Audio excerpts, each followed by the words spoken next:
then later you can and bridge you over. I want to get right and so on until we get to where we.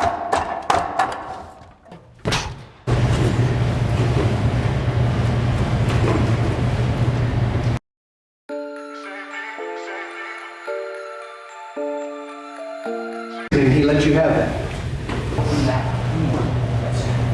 Trying to get out there. Okay, I like that. Jacob, you better get back on the mat with it. Pick the other one up and come up to here.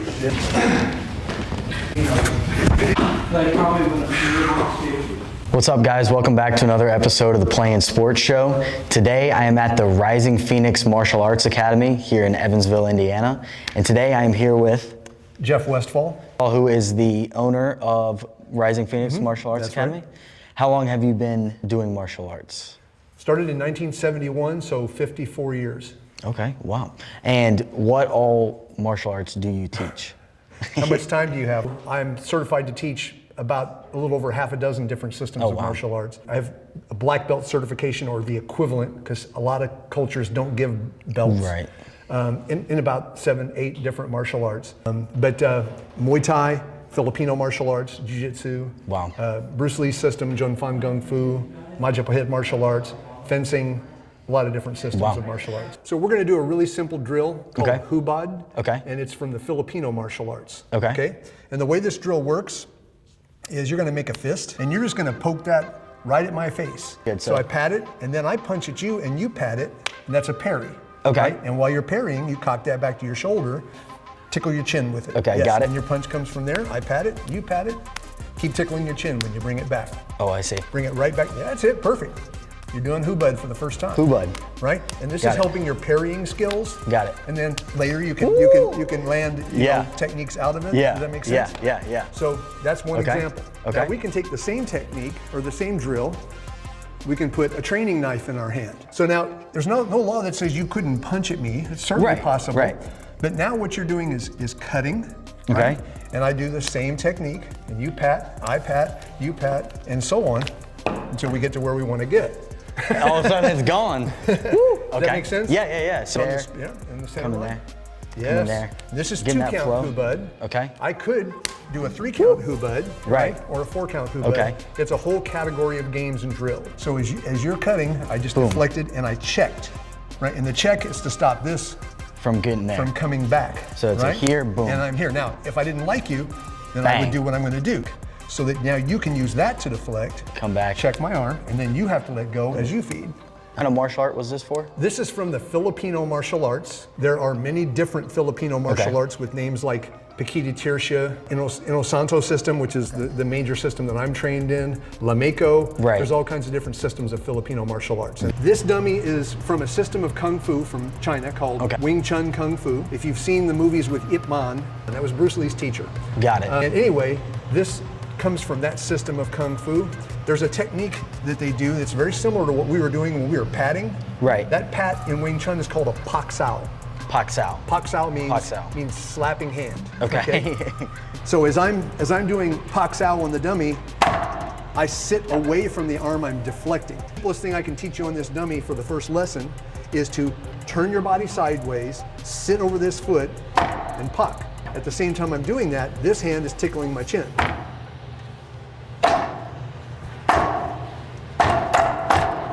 Right? Got it. And you might, yep, that's pretty good. Not bad. There you go, pretty good. It's fun, isn't it? Yeah, it is. That's it. Yeah. But there's not always a human around. Right. The dummy's here 24/7. He never complains about me training with him. That's true. It's kind of like hitting off a tee, like in baseball. I played baseball, so it's kind of like hitting off the tee. Very, very much like that. It kind of that nice feedback, that good sound, bang. Yeah, exactly. This is hard. It's firm. Like that's teak wood. That's not going anywhere. Yeah, that teak wood is solid right there. There's a traditional sequence in Wing Chun called the 108 moves of the wooden man. Okay, I think I know 106 of them. And that is the beginning of set number 3. There are 10 sets within that, and oh wow, oh yeah. That's set number 3. Let's get in a position. Reach me with your hands. Right. So the first thing I want to do is get your hands on the mat. Okay. Right? Then I want to trap your arm in your leg and bridge you over, and now I'm up inside your guard. Right. Okay. That's called an upa. It's a particular escape. Got it. To learn that, the first thing I need to show you is how to bridge. So with my feet stay very close to my rear end. I'm gonna turn on my side and put my knee down like a kickstand on a motorcycle or a car or a bicycle. Even if I do this bridge gently, I start to move. you feel it displaces you? Yeah. Yeah. And that's a 67-year-old man doing it. You know, 67, Jeff? Yeah. Damn. Yeah, a young man like yourself, it's an easy movement. So my head's off the mat, my elbows are in tight, my feet are in close, and I'm going to turn on my side and touch my knee down. Excellent job with your right foot, keeping it biting the mat. Very good. Thank you. Okay, let me come back. Watch what I do with my head. I'm going to imagine that someone has taken an object and put it on the mat just above my head, and when I bridge, I look at it. Okay. And there's a reason for that. So do your bridge. Okay. So here, and then start to roll. Turn that knee out. Good. Your bridge is operating through this bone. Okay. That's what's pushing on him as you bridge. Right. When you, okay, now don't look back. Don't look back. Bring your chin to your chest. Now, feel how much more pressure you can create on my hand by looking back. Oh yeah. You feel it? Yeah, Yes. there's a lot more there. That's a lot of people, when I first make them learn this bridge, they go, why do I have to do that stupid head thing? They think it's like they're just for fanciness or right. You know, busy work. If it's jujitsu, then I'm using it to try to set up submissions and to wear my opponent out. To get a cross face and start putting pressure with my shoulder on your jaw. Yeah. And I start walking this up and I come all the way up here. Yeah, that's not fun. This is where I want to get, right? And then when I'm ready, I can turn the corner and I can break your arm. Oh yeah, that wouldn't be good. That wouldn't be good. Yeah. Well, I would make you tap. Right. Yes. Right. Okay. Would you recommend taking a martial arts to everyone? Sure. I mean, naturally, I'm biased. Right. I've been teaching since 1976, and I've seen it be a positive force in so many people's life. Right. That absolutely I would recommend it for everyone. Now there are a lot of people who say, well, I'm not into violence. Right. First thing I say to that is, neither am I. Yeah. You know, I'm not an aggressive person. I'm not a violent person. I actually grew up in a very abusive, violent household. And when I saw martial arts happening, it was like, there's violence going on, but that person's calm. Right. And that attracted me. Yeah. You know, and it really turned my life around very much. And so I like trying to help other people experience that if I can. Like I get a lot of moms that will say, well, my boy wants to take martial arts, but I don't think, you know, he's kind of a little bit of a bully or he's a little dangerous and I don't want him doing that. I say, well, if he's already dangerous, learning how to properly do things isn't going to make him more dangerous. Right. Because anyone can pick up a weapon if they're of that mindset. Yeah. So it's my experience that martial arts training calms down the kids that are. That makes sense. You know. Watching the guys in here roll, it's more than just physical strength. It's kind of that chess game of the mind and very much. You know. Jiu-jitsu, of all of the attributes to become good at jiu-jitsu, physical strength, while it certainly helps, it's pretty unimportant. Yeah. And if he's stronger than you and technically equivalent to you, if he's as good as you, then his strength is going to be a deciding factor. Right? But you can only get so much stronger. But there's plenty of capacity in here to keep learning. There's an old joke in jiu-jitsu. If you want to insult your training partner, tell him he's strong. Okay? Man, because it's I just got done tapping you, and then I go, wow, you're strong, meaning, yeah, you were wasting a lot of energy and a lot of effort, and I just had to kind of cook you for a while, and then I got you. That's all condensed into, wow, you're really strong. If you want to compliment a jiu-jitsu player, you say, wow, you're really heavy. And it's not because of how much you weigh, it's because of the position. Okay. Right? If I take up a position like 100 kilos. Yeah. Here, you don't want that there. Okay. There you go. And if I'm here and you try to get out. I don't even know which way to go. And I'm not really putting a lot of weight on you. Yeah. Right? But it can make it feel like I feel heavy, if that makes sense. Yeah, I don't even know which way to go here. Yeah. So it's a compliment. The joke is, it's an insult to tell someone they're strong. It's a compliment to tell them that they're heavy. Very cool. When you do a martial arts of any kind, it kind of seems like you walk around with a little bit of a confidence, knowing, hey, you know, if for some reason, I feel a little bit more equipped about my well-being or the people around me. I call it a gift that you give yourself. Yeah. And you never reach a point where you know that you can defeat anyone. That's not the point. The point is to move yourself over time along this spectrum so that the number of people who you have no chance against shrinks. Yeah. Smaller and smaller. But there are always freaks and monsters out there that you need to be constantly training to get better. But you reach a certain point where it's like with the threat of violence doesn't freak you out as much as it used to. You kind of have a response, you're calm about it. Just like if you're in traffic and you see someone pull in front of you, the longer you've been driving, the less freaked out you get about it. You stay calm in the situation. So yeah, very much so. What keeps you wanting to coach and train and things like that? Kind of as I said earlier, it's having seen how it helps people mature, how it helps, and not just young people. I mean, how it seems to have, for everybody who sort of buys in to the degree that they train long enough to really feel some progress, it helps with confidence. It helps them lose weight. It helps them feel better about them. There's so many positives. And interestingly, because it's based around violence, what it really does, you would think, well, that's bad, but it teaches you to be calm and competent in a violent situation. It helps people with so many different aspects of their life. When a good jiu-jitsu player is on top of you, you are under some pressure. Yeah. And now I'm sort of asking you a question when I'm on top of you. Solve this problem while you're under pressure. The self-defense part is fantastic, but it's the personal growth, I think, more than anything. It can be from lacrosse, it can be from baseball, But with the specific about martial arts is you're trying to function and progress while you're under pressure. And that translates to things like later in my life I feel financial pressure, and I'm trying to function in my life while I've got these pressures on me. And jiu-jitsu teaches me the first thing I do is calm down and get my structure. Yes. And that's just a fantastic sort of microcosm of so many other things. Whether it's not physically violent, life can be violent sometimes. Emotionally violent. Yes. Financially violent. Exactly. Sure, and if you're not in a position where you can calmly assess a scenario and find your way out. You're gonna make bad choices. Yes, and get your arm broke. Yes.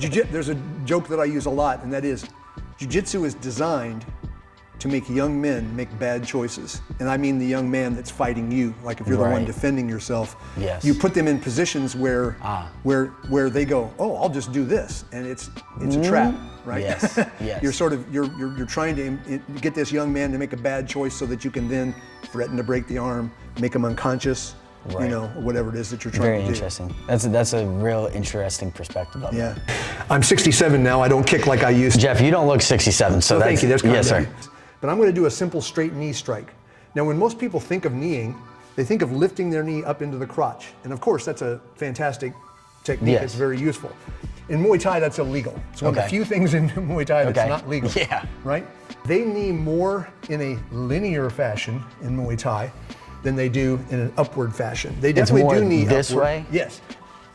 And you can hear the whole building shaking when I do that. Right? That's a straight knee. Okay. I'm going to lift my knee and point my femur like a gun right at what I want to hit. With a beginner, when I'm teaching, I have them overemphasize tucking their hips back and their head a little forward. In reality, it wouldn't be that much, but it really helps when you're first learning. Yeah, get that feel, kind of load that hip up. Yes, load that, exactly right. And then from there, I want to make my thigh move like it's on rails.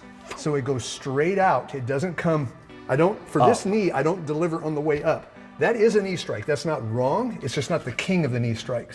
The king of the knee strikes, I bring it up and I slide it forward like that. It's almost like so we're here, it's like a lift and load here, and then I go. Bad. Now, as you can tell, you were about this much too far away because you fell forward after you did it. So it's a lift and load, bang. Not bad. Now, here's the, that was a B. A B, So okay, let's make it an A. Now, what you did that made it a B was you loaded it up nicely and then you dropped it like that when you got ready to throw it. If anything, try to lift it even higher as you load your hips. Now, yes, much better, much better. So we're here and then. Better, too far away. Okay. If you never want to fall forward. When you're done, you would like to put that foot right back where it starts. Not bad. You lean your head in. Keep your head back and load. Now go. There. That's better. You're still trying. Yeah. You're still using your hip flexors to strike. That means you're lifting your knee into the target. You want to use the glute on your base leg. This is your best. You're going to squeeze that glute to push this hip forward.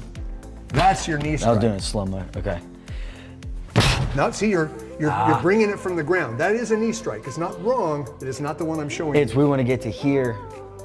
Get to here. Better. Did you feel it droop a little bit? Yeah, right? yeah, because I'm trying to like reload instead of just being here. Just pop your hip forward. That's it. Got it. There you go. And it won't feel powerful to you. Don't be deceived. Okay. I'm sure it doesn't feel great. This is a little gross, but in Muay Thai every year in Thailand, a certain number of people are killed in the ring. Oh, wow. Way more than are killed in boxing in the US. Yeah. That's terrible, but there are statistics on it. The vast majority of people who get killed in the ring get killed by this technique. Really? Not by being kicked in the neck. That happens. A couple guys get their neck broken every year and get paralyzed or killed. But this ruptures internal organs. It's devastating when it's done correctly. Now, I didn't know that. I didn't think Muay about Thai it is like at that. best barely a sport. Yeah. It's just, that might be the closest thing to straight violence. Yes. You know, just here.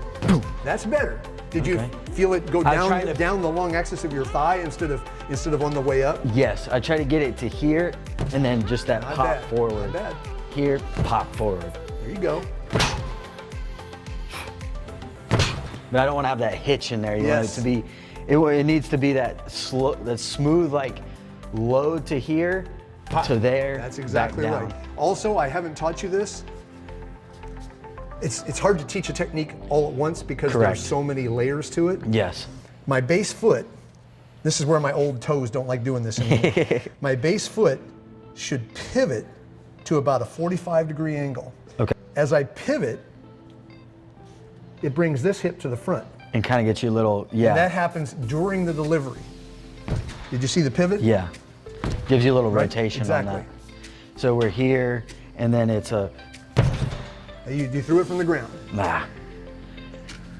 There you go. Yeah. Did you feel the difference the pivot made? And I can get up here, and then you can. That threw your hip into it. Well, it's kind of like the head over there, where it's like, if you don't get the head around, it doesn't get that extra. If you don't get the hip here, you can't get that. I told you he was smart. Hey, I try. Some people say I am, but.